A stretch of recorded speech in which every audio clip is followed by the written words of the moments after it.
All right. Hello, everyone. Welcome to Evolving Enneagram's fourth ever YouTube Live. I'm Reverend Nhien, and I am here literally with Evolving Enneagram faculty, Angela, here in my own home office. I'm so excited to have her here with us. She has just so much wisdom to impart here today. We're also here with our new tech and programs guru, Edgar, and he is on the live chat to support you in asking questions about our program here today. So a very special welcome if you are brand new to Evolving Enneagram. We are a compassion-based contemplative approach to Enneagram informed transformation. And this is really this place where contemplation meets the Enneagram. So, of course, before we launch into our teaching, we want to offer a contemplative practice to open and to ground ourselves. And so I'm going to invite Angela to open us up with that meditation before I launch into the topic of today. So, Angela. Thank you, Nhien. And I'm so excited to be here in person with Nhien and live with you. And it's such a great opportunity. So thank you for inviting me. I will be doing our guided meditation from Say What You Mean, which is one of the recommended texts for the sessions that we'll be leading in January. And just an invitation to kind of get grounded in our body before we launch in to all the things that we're excited to offer, trying to land in our body and our hearts so that we're not just stuck in our minds. So if you will join me, feel free to close your eyes if you're comfortable with doing that. And if not, casting them down towards the ground simply to begin to allow yourself to align in this present moment and to find your presence here and now. And I'm simply going to invite you to maybe investigate and find a grounding, anchoring point that can become a touchstone for you today, as well as at any time that you want to make sure that you're coming back to grounded presence. So the first one, if you will, allow yourself to sense where your seat is touching the cushion, sinking into that place, almost as if you can feel gravity holding you.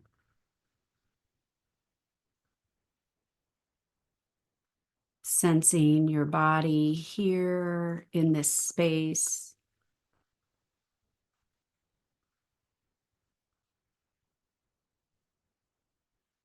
With a sense of being held.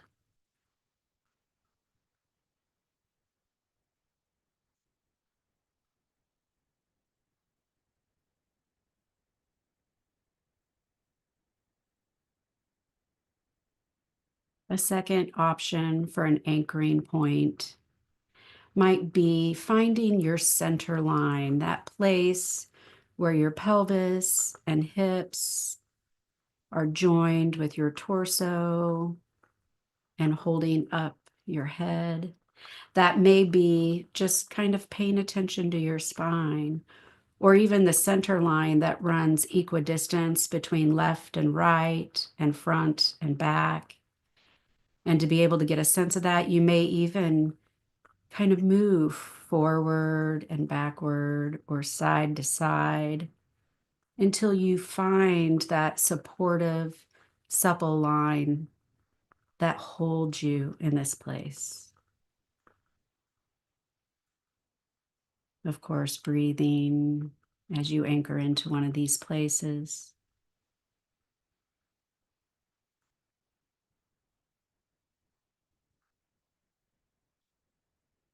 Or it may be that you feel grounded by a touch point, something like feeling your feet on the ground, or your hands on your lap, or your hands together.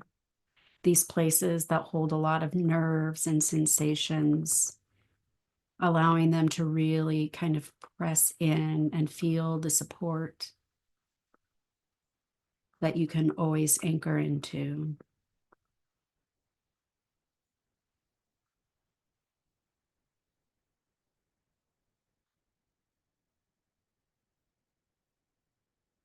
And then finally, the breath, simply following the breath in and out,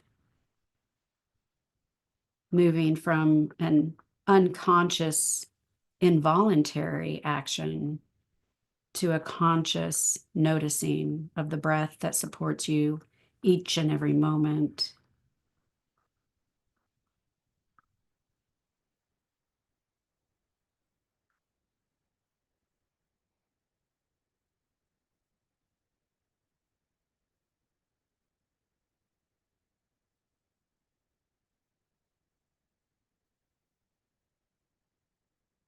And for some, one or a few of these anchor points may really resonate for you.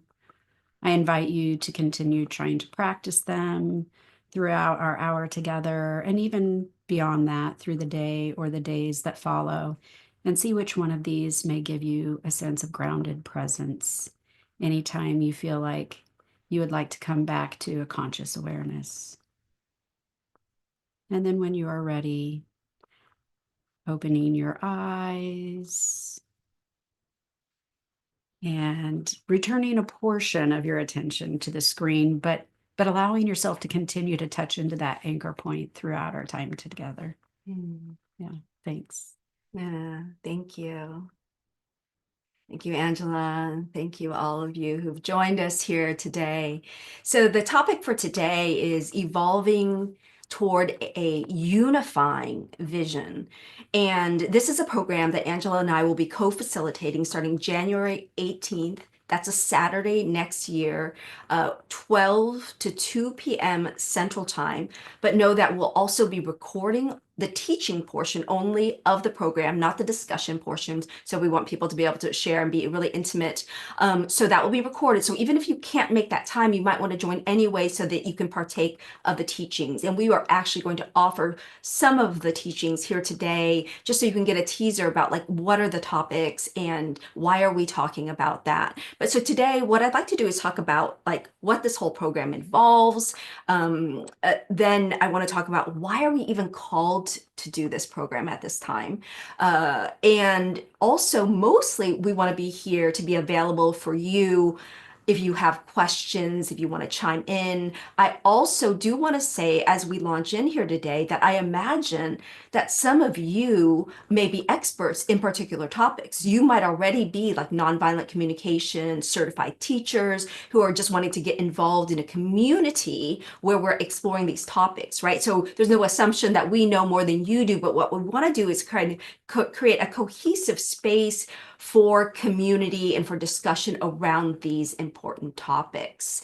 And so I want to begin by asking Angela to share her why, like in reaching out to me. So as Angela reached out to me first to ask about offering a program in response to this moment, right? In US history, maybe in global history. So yeah. Thanks, Nhien. You know, actually for me, I think that this began back during the COVID time. That was kind of the inciting incident, if you will. And this sense of like disconnect from one another, and also some divisive thinking around how do we handle traumatic circumstances. And I found that like even within existing communities, there were, people who were responding to it in different ways. And it became very disheartening within those communities. In fact, even very divisive when two people would feel very differently about how they would approach that situation. And then as we've continued to move forward, like in a more virtual community setting, I think that was an invitation for people to begin to experience and connect with one another on, global issues whenever it comes to cultural wars or, things that are happening in other countries. And then, of course, it came to a head for me during this last election. And I just felt really strongly about this is an invitation and an opportunity for us to kind of practice what we preach, if you will, to begin to like maybe employ some tools and skills that we have studied, that we have talked about, that we have begun to maybe nurture individually. And I wanted to create a safe place for people to be able to engage in a conversation. Like, how do we move forward? And sometimes when hard things happen, we may regress back into what we know is safe or what we think is safe because we know it, rather than stepping into perhaps something that is unknown. And sometimes using new skills and approaching the unknown both can be overwhelming. And so I felt this really strong desire to kind of create a place where anybody who is wanting to express what they're thinking and feeling from a compassionate place, and perhaps to learn and listen, how do we actually engage and deepen our communities and our connections, and see this as an invitation, an opportunity, rather than as something to react and regress from. So. Wow, amazing. Yeah, you said so much. It's just so beautiful, your vision of our response. And when you say our, I think you were talking about like Evolving Enneagram being part of this community that purports to, Right. be a compassion-based, unity-oriented community. And so when Angela reached out to me, I was like, oh yes, this is so important, and so important to explicitly talk about, because if we don't talk about it, we do lapse in, as you said, to these, oh yes, there's probably a majority perspective within even the evolving Enneagram community that probably reflects my bias, and I'll even name that bias. I lean left, in my political bias, and at the same time, just in the same way that I hold spirituality without dogma is spirituality is based on a direct experience of love and unity. It's not based on whether I believe it's Buddha or Jesus or all these things. And so from this framework, if I can hold an interspiritual community, it makes sense that we broaden that welcoming, hospitable atmosphere to see the ways that we are not as adequately welcoming people from different political perspectives as well. Or, I mean, and I even imagine that within our own groups, right? Like you and I can have a conversation, and I'm sure we disagree on many things, right? Surely not. She disagrees with me first. I mean, the first thing that happens. So we know this, and we love each other anyway. And not love in the, I think people have that, oh my God, how could I love someone who does something that harms me? But to really open to, it's like a universal kind of love, a love that like, I can respect you. I don't have to agree with you, and I can still passionately stand up for what I believe in and advocate for what I believe in without having to demonize you, without having to, make you less than human in my eyes, which is what I often see people doing as they're making caricatures of people from different, perspectives, right? And so this is, and the other thing Angela shared that is very important for me to say is, yes, we want to be inclusive, but there's also a space where the word compassion, when you talked about it, if you're not interested in coming from a compassionate perspective, this might not be the group for you, right? So it's really about a commitment to at least do our best in that regard, to be in relationship with one another's differences in a way where we hope we're coming in to learn from each other, like even as the facilitators, not coming in to teach. So these are some of the frameworks from which, like, I think we're approaching this. And is it risky? You bet. I think anything that's meaningful is risky, right? To be like, oh my gosh, there might be conflict in my community, that kind of thing. And to risk that in the name of something bigger. That's what I really hope to offer here. And I think Angela and I feel alignment in that regard to really do our best, recognizing that even as I named, of course I have a position, of course I have a bias. I wouldn't be human if I didn't, and I wouldn't be in integrity if I didn't name what I stand for, right? But that doesn't mean that even as facilitators or teachers or leaders, that you have to agree with what we believe positionally, in order to have this respectful, creative dialogue that we hope also moves from the ground of contemplation and a unitive awareness, a steeping in of love into natural expression, right? Which can come in action and speech, sometimes in inaction from what we refrain from doing, right? For So assertive types, yeah, perhaps. especially the assertive types. Sit back, Yeah, let others talk a little bit, kind of, yeah. So for sure, Yeah, and I think that that's a lot of what we practice with contemplative Enneagram is to loosen up or disidentify with those things that we over-identify with. And this is an invitation to take it a deep step further. Like it's not just noticing it, but like how do we engage with one another without so over-identifying with what we think and feel that we can open up and listen from a place of real curiosity and care about the other person. And it's not about our unity isn't about uniformity. Exactly. And so if we preach that, I use that word, but if that's what we're teaching, if that's what we're espousing, what does that really look like when the rubber meets the road? I'm just full of cliches today. So But as you were talking, Angela, I was already like, oh, this is what you're going to talk about when we talk about compassionate communication. So maybe we can launch now into the topics. And by the way, if I look down here, I am actually checking the text because we want to know you as well, even as we've kind of talked a bit about ourselves and our framework. We want to hear from you. So, oh, I see. Hello, Joe Marie, and hi, Tom. I see you on there. Anyone else on, just give us a holler and say hi. And please feel free to chat, ask questions at any time. So yeah, if I look down, I'm actually just checking your chat, not texting. So with that, I want to share, I guess, the first question that we ask on our landing page. In the midst of an increasingly polarized world, how do we meet this moment with compassion, wisdom, and skill? That other piece, because some of us were like, oh, we're so good-hearted and we're like, we try and we want to have that good conversation and we show up in that conversation, we just go bleh, and so it's like to have some to be empowered and equipped.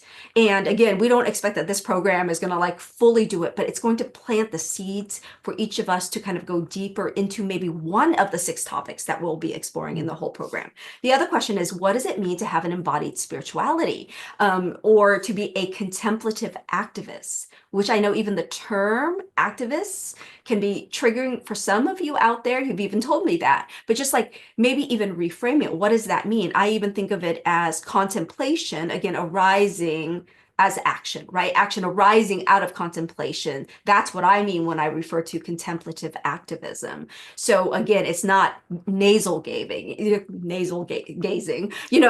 like, so it's actually like being in a certain seat from which we live, right? Very different from this idea of we're just going to go hide out in meditation. If we just go meditate in a cave, the whole world will be fine. Like that's not the perspective from which at least I'm holding it personally. So with that, I want to launch into the first topic, which is a vision of unity and 9 myths of separation. This first topic, Angela and I will co-lead together when we start that on January 18th. And I think it began, I guess I'll just share the personal journey. It's a very short version of a long journey. But as I was talking to Angela, it struck me that the reason I even believe in unity, I used to believe I was completely alone in the world, that we were just these separate beings and the world was very cold and indifferent. That's the story I began my life in. And then when I began my spiritual journey and I had this spiritual awakening, it came as a result of hitting bottom in my life in my early 30s. And that's when I discovered meditation. And when I discovered meditation, I was like, oh, I used to really believe I was broken. I thought, okay, this will fix me.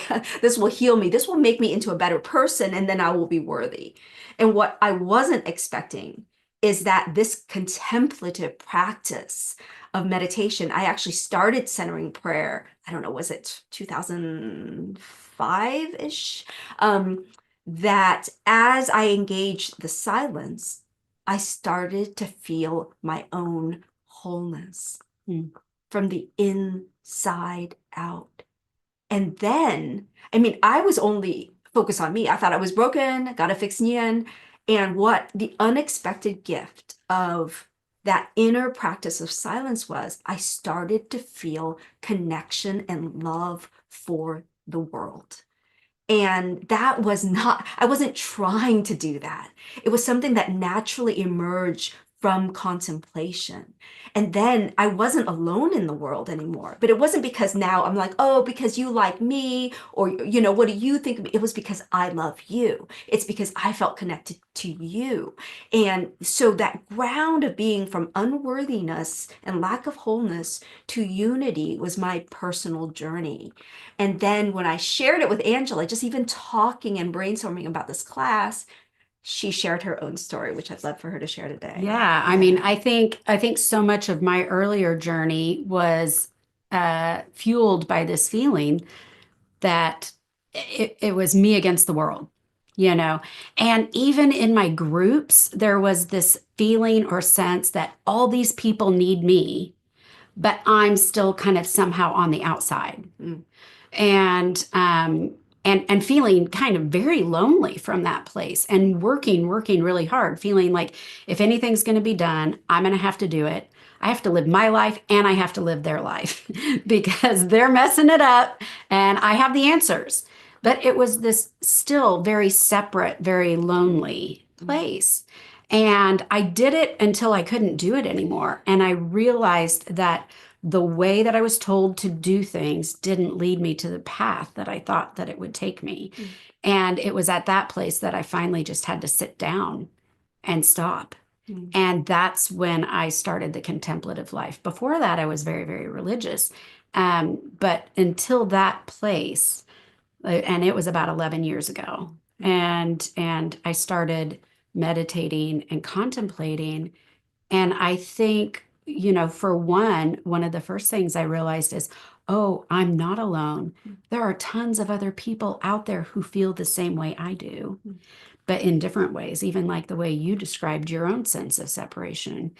And then I realized that I was actually taking away other people's empowerment by doing everything for them. So I was not helping the situation.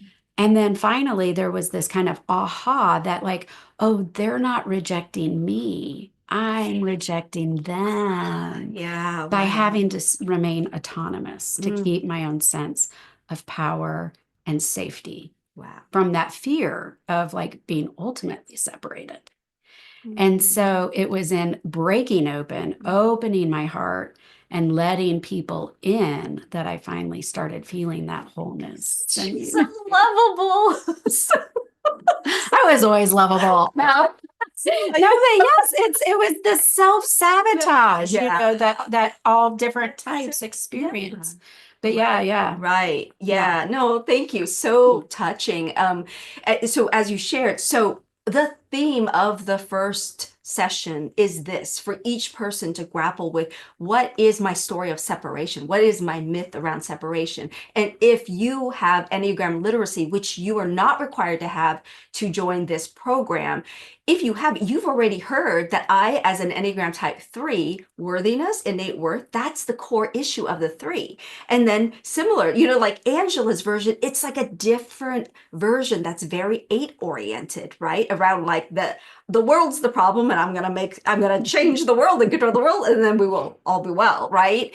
And so just recognizing that, we can begin to look at how these foundational myths of how we are separate and not unified create the starting point that maybe is erroneous, maybe is faulty, but we just assumed all our lives to be true. That contemplation can begin to heal from the inside out for us. And so when we begin with wholeness in our being and this healing of our belief in separation, what do we each all bring to the world? Each one of you, right? All of us together.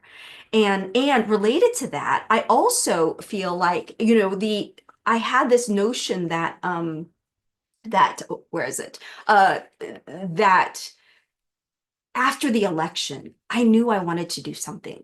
But honestly, even though I generally feel very empowered, I I was hearing about how Father Richard Rohr had like what hundreds or thousands of people meditating in a room. And I'm like, oh, if I lead a meditation, there might be like 5 people, you know? And so I felt a little bit like, why do it?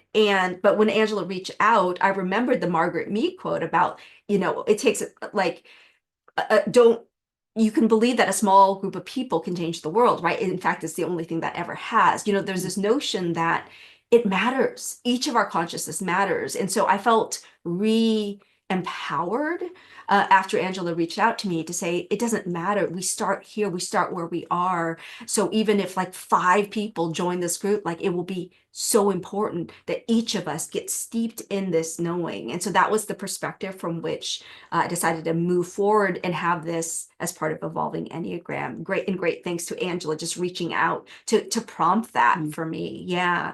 So I felt that was really important to say. And then from that, I want to share then the second topic is meeting the moment, responding versus reacting.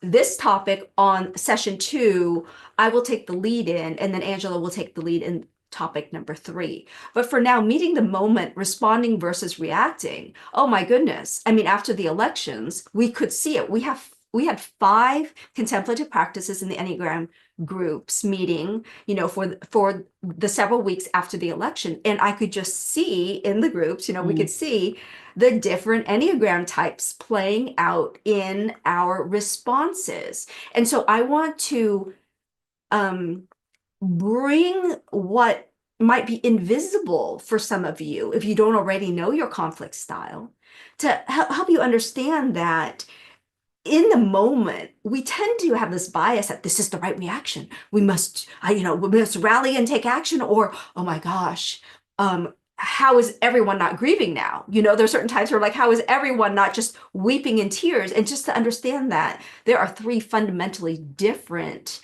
reactions based on your different conflict styles. There's positive outlook, there's emotional realness, sometimes called emotional reactivity, and there is also rational competency, which is my type, the 1, 3s, and 5s, but we'll go over it in the class so you'll understand, oh, why is someone reacting this way or not? And then I'll take it a little deeper to say that as I've journeyed over the years, I've noticed that not only do we have this core type, but almost like we have a blind reaction as well. And so we tend to judge our blind reaction in the conflict style. And so we can take a look at that and looking at how we tend to judge one as, oh my God, if you react like this, the whole world will go to pot, right? Like we have this reaction toward people of different conflict styles, and understanding that can help us to integrate them all, because arguably all 3 are needed. If you think about it, we need to have our authentic emotional reaction. We want to have a positive outlook or else we won't move forward. And the rational competency, that last one, is about, okay, well, how do we solve the problem? And having all 3 in balance can really help our world. And some of us, we're not going to all be in perfect balance, but what if we join together and we really honor each other's styles? That's what part 2 will be about. So with that, I'm going to launch into part 3, but for this, I would like to share some slides. So we want to begin here with, this is the topic, evolving toward a unifying vision, and just briefly review the first 2 as I hand this over to Angela. Session 1, oh, and let me know if you want to jump off the slides for a second. Sure. So session 1, a vision of unity, 9 myths of separation. And then session 2, meeting the moment, responding versus reacting.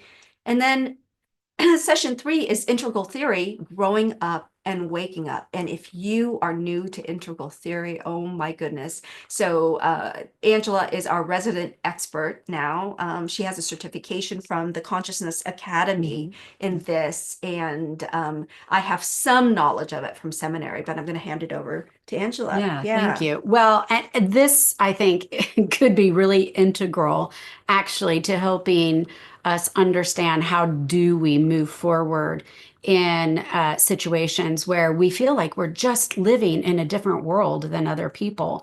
And even just to recap on the other 2 sessions, the political climate might be the inciting incident, but the things that we're talking about can relate to anything that's happening in your life and even around the world. And so we definitely want to make sure that we are not making this just about politics. We want to know that anybody and everybody's included, and that was just kind of the thing that arose for us to bring these things together. And so we would love a global response to this if you're interested. But one of the things that Nhien said is she used the word invisible, and I think that that's a really good word and might be something that kind of runs through all of these, because when it comes to integral theory, there are these hidden maps in our lives of development. And while there are several different strains, we're going to concentrate on this growing up and waking up. And for millennia, the mystics of every religion were actively involved in this waking up, this understanding of stages of consciousness, where we moved from kind of just unconscious moving through this physical world to where we could actually move into a unifying conscious with the divine and with every living thing. And this arose in parallel in different religions and different spiritual practices all around the world without them knowing about one another, following the same stages. So that this is actually one of the things that we practice a lot with the Enneagram, with our contemplative practices. We are trying to uncover some of those hidden maps that we function under by gazing at them through the lens of contemplation. So that's just a very brief way of kind of describing these stages of consciousness when it comes to waking up. And to be clear, we may experience a state that's a momentary thing, but the more we practice contemplation, those states become stages that we actually live in. So when we first start practicing waking up, we may have a moment of presence and clarity. And the more we practice it, the more we find that we stay present all through the day, and then that's where it becomes more of a stage.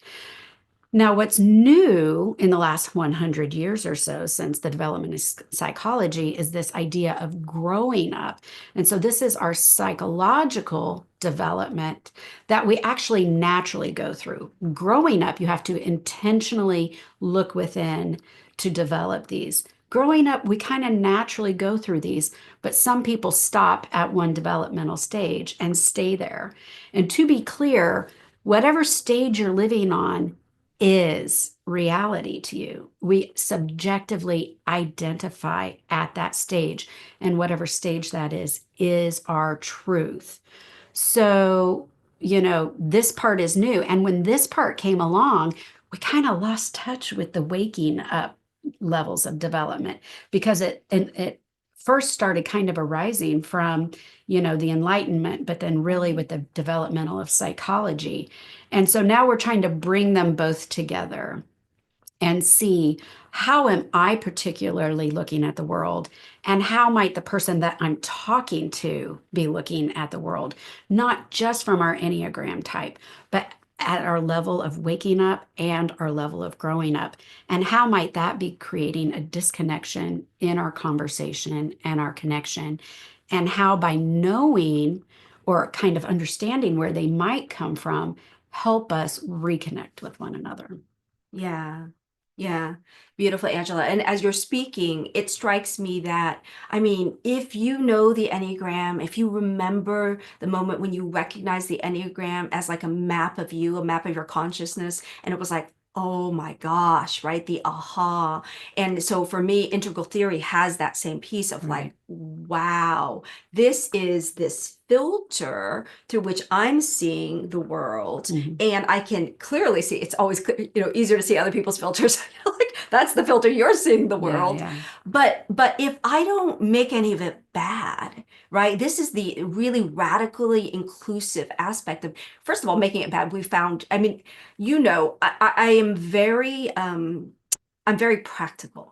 So it's not just that, oh, making it bad, that's mean. Making it bad doesn't work. Like, it doesn't work. Right. Right. And so inclusivity bringing compassion, bringing an embrace into all levels to recognize what is in our world today, as well as in ourselves, and drawing a larger circle of compassion around that seems to transform, just as does within our inmost being. And so as Angela's sharing, it strikes me, I think normally think of waking up as that's spiritual, right? When you think of like spiritual awakening, and growing up a little bit more, again, the lines aren't so fine, but more as like psychology. If we're just doing like psychological development, we can grow in our understanding of ourselves and things like that, but we don't necessarily wake up to the realization of oneness, right? Yeah. Right. And that also depends on what level of growing up you are in. Your waking up is determined by your growing up. So if I am at a state of waking up where I'm very present and feeling, unity with God and with all mankind, but I'm at a lower stage of growing up. And so the world that I see it is my truth is truth, then I can only go so far in that waking up, then it's like, then what I say is like, everybody else is an infidel, right? But if I'm at a higher level of growing up, say waking up. Growing up. Okay. Yeah. Say I'm at a higher level of growing up where I actually can look out and say, oh, everybody has their own truth. But I'm at a lower level of waking up where I'm really still stuck in my fixations and my passions, then I'm going to be reacting from that stage still very fixated in my type. And so that's where I think knowing and learning about both of these tracks, that we can feel that push-pull between them. And like the slide says, in modern cultures, people may actually be developing in the growing up stages much faster and be completely aware of waking up stages. And the higher we get in our growing up stages without also waking up, we can actually create a lot more damage. And just a final thing to say about this is that these are developmental hierarchies. So what comes below is more essential. What rises above becomes more significant. We don't leave behind any level. So this is why Ken Wilber says this: everybody is right. More specifically, everybody, including me, has some important pieces of truth, and all those pieces need to be honored, cherished, and included in a more gracious, spacious, and compassionate embrace. We don't move up a level and leave everything else behind. It's essential. We include it in where we are. And so in that way, everybody, regardless of where they are, has something to offer and bring to the table. Yeah, love that.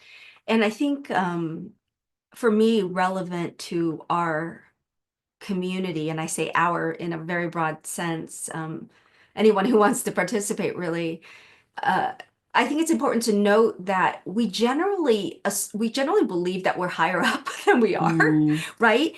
And so there's like a looking down as if, oh, well, yes, those poor people, they're only at that level. And it's just really important to get some clarity around this, but also to recognize that my understanding, and you could correct me because I have less knowledge about this particular area, is that it's like every time you move up a tier, the lower part of the next tier is the most judgmental of the tier below it, and so there's this piece where I feel like sometimes when people are like, oh my gosh, well, I believe in unity now, not this old dogmatic religion, and what we're doing is we're going against the old as opposed to embracing it in this compassionate embrace that we're talking about. But that's the first stage. It's almost like, to leave a bad relationship, you got to leave kind of angry, it feels like that a little bit, but we don't want to stay there. And so really understanding this and going, if we're being judgy, like that's actually a sign that we're the ones to take this next level of evolution, not that they need to, right? Really taking it on as our thing. Do you want to take the last slide too, or oh, sure. Yeah. Okay, we have one more slide on this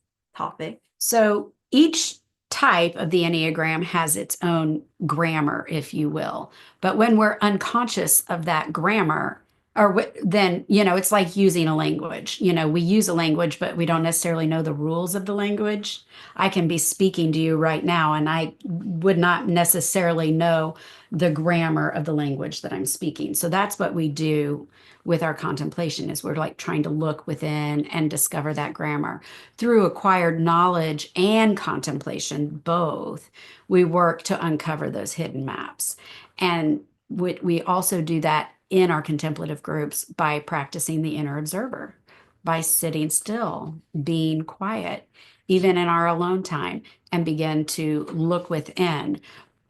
With centering prayer, we create this open space for development and awareness. So the part of the reason why this is so important for what we're doing is because without these practices, what we call activism or any of our acting out in the world can be coming from a very unconscious, very small place in the world. And so the more that we practice our own inner gaze, then the more we can discover all the ways in which we are actually showing up in a limited fashion. And we can open up and expand and be willing to actually listen and connect with other people wherever they are.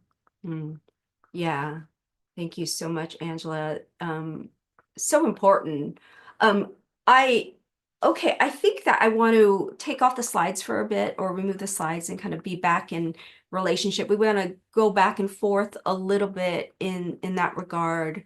So I want to move into the next topic, and the next topic is critical thinking, and creative visioning.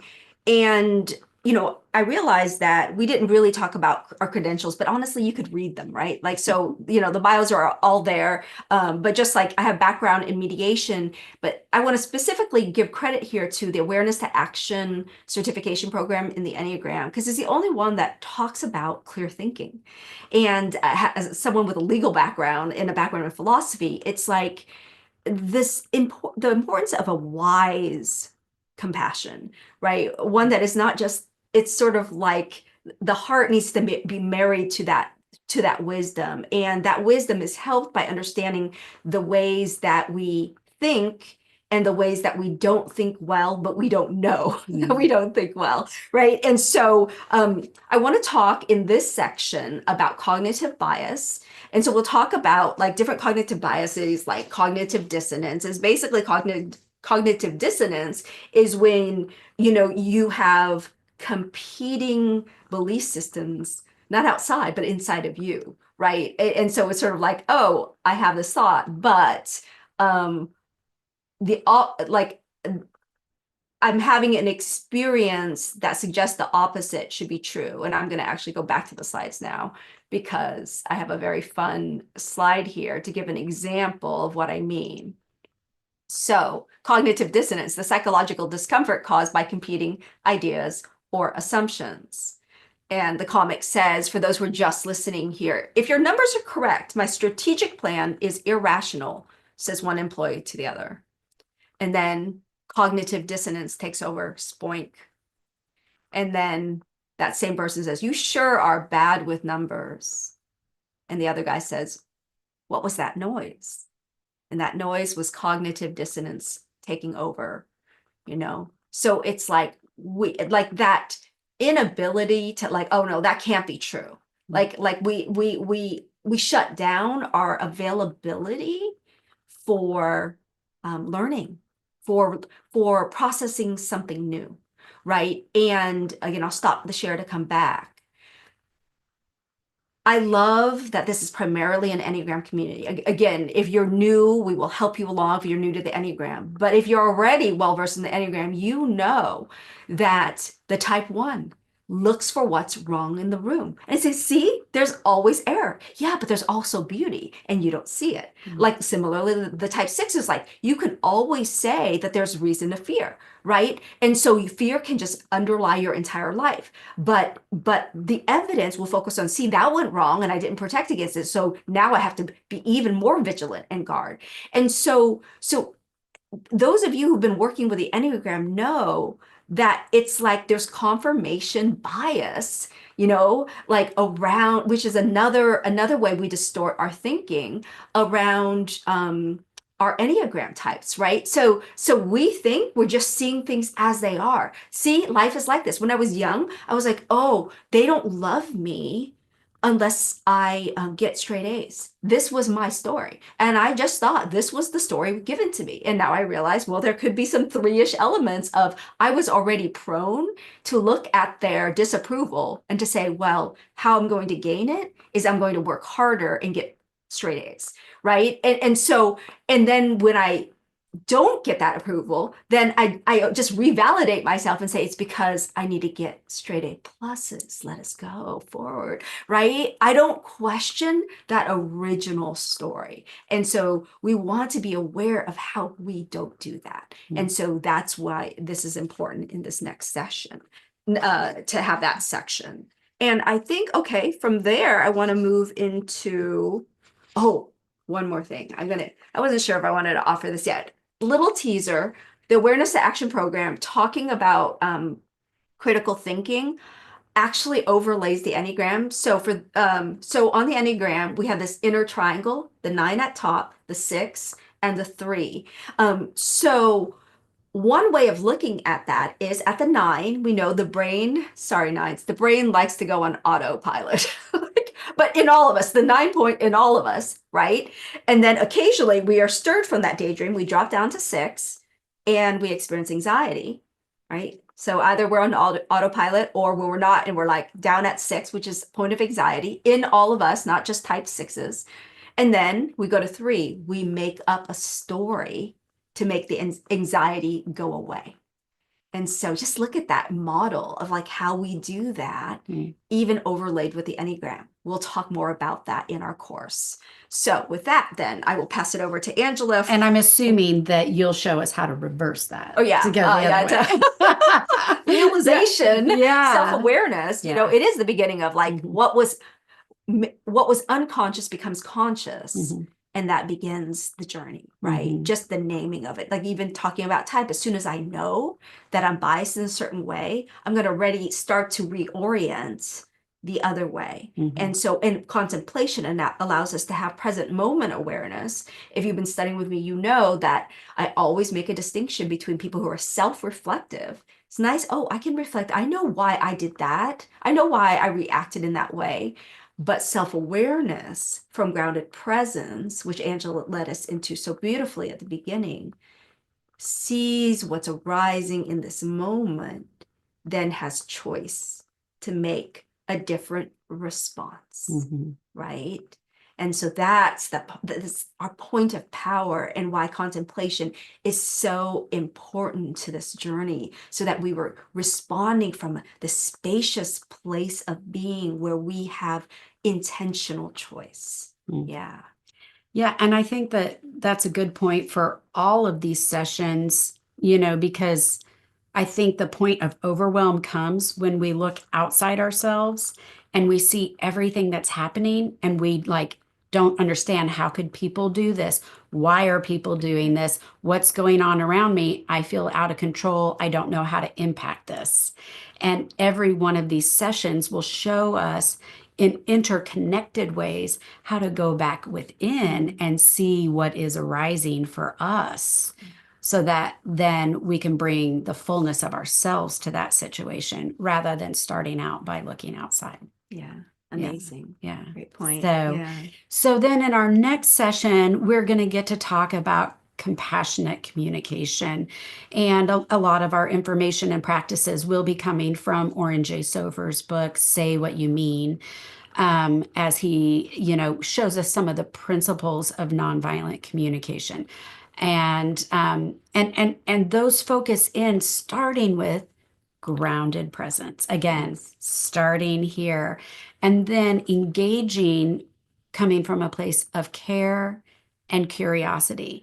When we come from a place where we think we've already got it figured out, where we've maybe made assumptions about what other people are thinking and feeling based on their actions and how smart we might be, you know, then we're already coming from a guarded place. We're not coming from an open place. So we're going to talk about what does it mean to like, do I really care about this relationship or do I want to be right? And so being able to come from care, come from a place of like curious, like I really actually want to know what you're thinking and feeling. I don't want to just react to whatever I'm seeing. And then we're able to focus on what matters. And there's this great formula in nonviolent communication that's like we start with our observations, and this is helping us to remove some of those subjective stories that we engage in when we take an observation. Back to what you were talking about with our biases, there is this like ladder of inference where there's like everything that can be observed, but then we pick what we're observing. And then from there, we begin to tell our story. And then we see only the things that support what we believe, and it comes back around. And so, what starting with observation does is that I'm going to start with the intent of being as objective as possible. I can say, this is a plaid jacket, not like this is a great jacket, which it is, but that's biased, right? I mean, that's subjective. So starting with observations as much as possible. And then we move to our feelings. What am I feeling? And that feeling is being triggered by what I perceive as an unmet need. And after I'm able to share that, then I can make a request for connection. And we not only practice this from ourselves, but also then listening to other people as they bring that to us as objectively, as openly, as compassionately and curious as we possibly can. Yeah. So beautiful. So beautiful. Yeah. Yeah, it just struck me as you were talking that I know of several people in our community who are well trained in nonviolent communication. And this is my plea to you. I know Tom here is well versed in integral theory. This is not a reason not to come, it's a reason to come, because it's sort of like the community can benefit from what you bring. So this is not about, because as you were talking, I was like, yeah, these are a lot of different topics, and one person can feel very overwhelmed by all of this. So I want to say two things. One is, I hope that you leave even with just a gem of like, oh, this is what I want to cultivate now for like my focus, right? But also, I would be surprised if you didn't already have a wealth of resource that you'd be bringing to the community to support everyone. Like if you believe in nonviolent communication, this could be the forum for supporting others who are newer to it, right? And so this is the power of community that's very different from just like teaching. You could just go listen to recorded stuff. We are deliberately making this a live discussion forum so that we could grapple with it together and learn together. So that's what I want to say about that. Yeah. That's awesome. Great. Yeah. So yes. For sure, we have our credentials and we have our backgrounds and stuff, but we also are really approaching this from a place of facilitating conversation, practices, and community.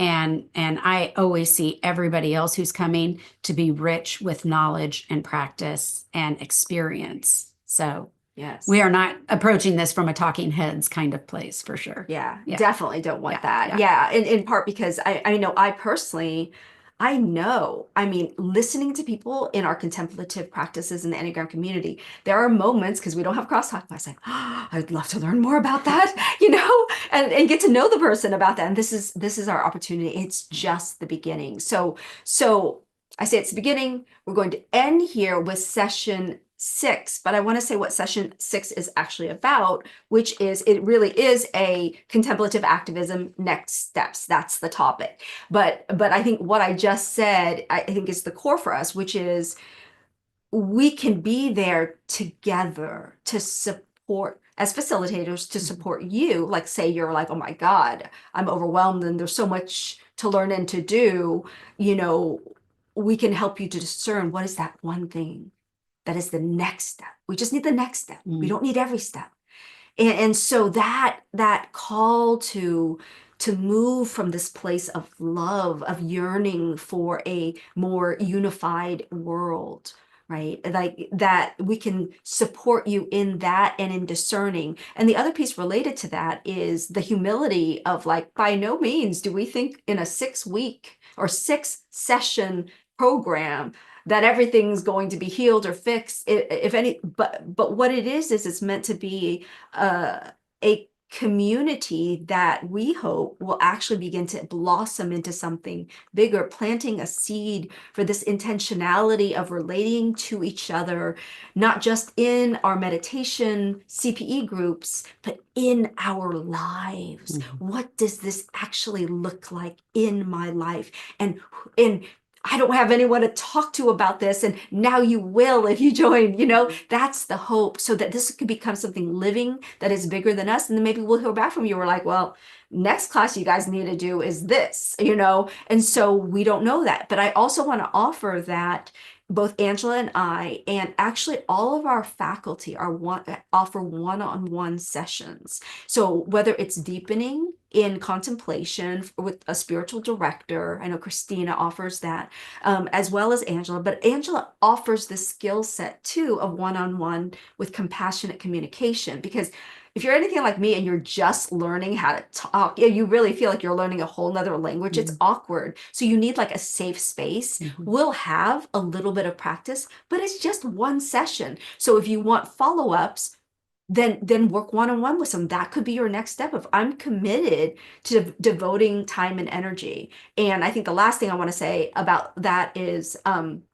this could be my personal gripe, but I have a little bit of the amount of money I feel like people spend on like vacations or shows or things that when they do that, which is totally fine and great, but if they come back and they're like, well, I don't have the time or I don't have the money, but I'm really struggling in communicating in all my relationships, right? It might be a better investment for the beauty of your life to actually focus on spending that money on communication, right? That permeates your entire life. That's what I see.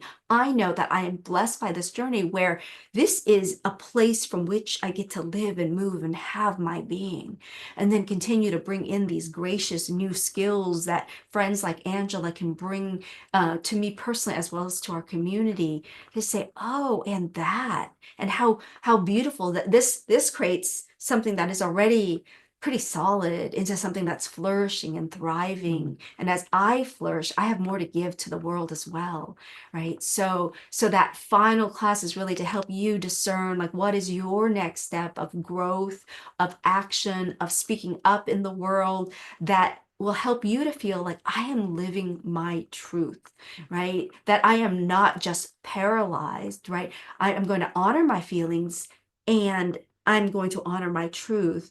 But I also want to have this place where I believe we're happy when we live our soul's purpose, and that we are distressed and we get more depressed and despondent when we don't. And so I want to support people in living that divine highest purpose. And with that, I think I want to end to ask if you have anything you want to say in closing before we let people know where to go, Well, I just think that ending with this idea of moving from action or from contemplation into action is the reason we're doing this. This was the next step for both Nhien and I. And when we talked together, we're like, oh my goodness, we both were thinking parallel about doing the same thing. And it arose out of our own contemplative practices. And so I'm hoping that if this resonated with any of you, that you will join us, and recognizing that there might be there's going to be new information, there's going to be reiteration of things, but there's also going to be plenty of sacred space, presencing, and practice. This is meant to help you feel not overwhelmed, but empowered and equipped. So. Yeah, Thanks. thank you, Angela. So, everyone, wow, we actually kind of ended on time. This is I amazing. can't believe It's it. just so incredible, and we're so grateful for you to join us. I know some of you couldn't join live and you'll be listening later. Just we send our love out into the world. As we close, I want to say that Edgar in the chat has already chimed in and posted all the links. But basically, two things I want to say. We would just love for you to participate in this with us, knowing that we will be blessed by the uniqueness that is you. And also know that we are recording all of only the teaching sessions. So again, so if you can't make the time, don't make that the reason that you don't participate. There will be an online private community to chat in as well. But also, you can watch as many times like later as you want, to hone your skills and be part of this conversation, which we think is such an important conversation. The other piece is, if you're new to Evolving Enneagram, then I want you to know that we have these contemplative practices and the Enneagram practice and support groups that meet weekly. These groups have no crosstalk. It's not a discussion group, but this is where you ground in your contemplative practice and you speak from your truth. And so these groups in the coming year will parallel this track in terms of the themes of our CPE groups, will parallel the themes of are evolving toward a unifying vision program. So, I mean, that's deliberate. So you don't get overwhelmed that we're teaching all these different things. So it's not mandatory, but these groups are also, there's a suggested love offering of $20 a group, but it's pay what you can. So please do not let money be an obstacle to you deepening in your contemplative practice community. That's why we're offering it that way, so that people can have access to this kind of community no matter where you are in your life in terms of ability to pay. So those are the two programs that I really want to encourage you to participate in. And of course, you have the option of the private sessions as well to supplement. And I think then, is that it? Okay, I want to make sure, cover all my notes. Yes. Yeah. Is anything else? Okay. Okay, so maybe then I want to, you see, I'm just like Yes. organically doing this. I want to bring us out with the bowl, and almost at time. And so Angela opened us up with this grounding practice, helping us individually. And we talked about how individual growth moves in, or individual connection moves into connection with all that is as well. And so with that, I want to close with the Buddhist, my version of the Buddhist blessing here. Actually, I'll say it first. Taking a moment, breathing into our heart space. May the merit that has accrued during our time together, may it be for the benefit of all beings, not one left behind.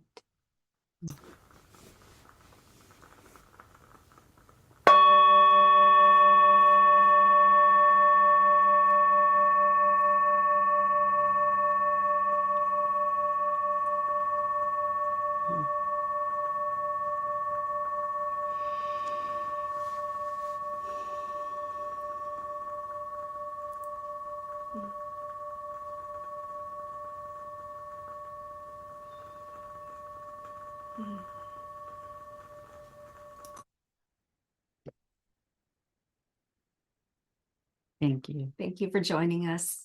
Namaste. Namaste.